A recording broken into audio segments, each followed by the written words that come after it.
আরে আমার পাগল রে, মরার আগে তুমি মতন আমি অনাথ ছিলাম।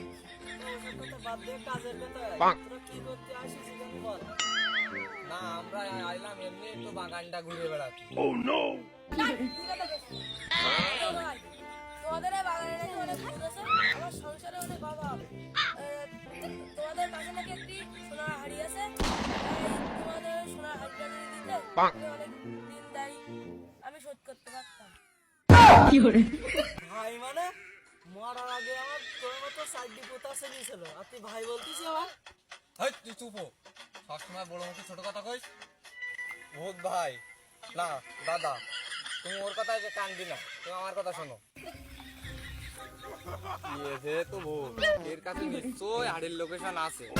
যে কোনো কায়দায় ফোসফাস মেরি হাড়িটা যদি বের করতে পারি, তা হাড়িটা নেপার খাইছে মারবো দৌড় পরে গাছ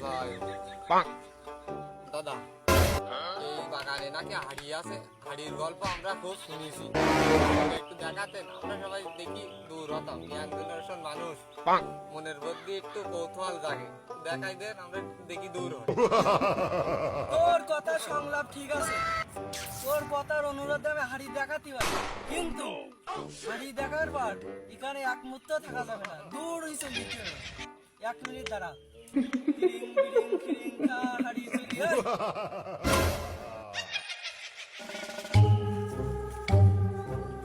এই হাড়ি যখন একবার আমাকে চোখের সামনে আইয়েছে, এই হাড়ি যে কায়দায় হোক পাইদের পাইতে হবে। এই ভূতগুলো আমাকে হাড়ি সহজে দেবে না নে, বুঝলি?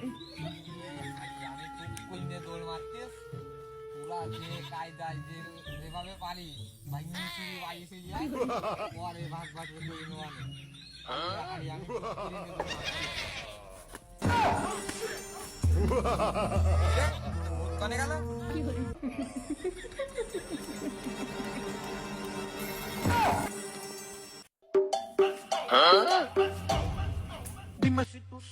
ওমা মরিছি, এ ভূত দেখে আবার সাইকেল চালায়। যে কইও ও বাবলাই ধরতে হবে আক্রমণ।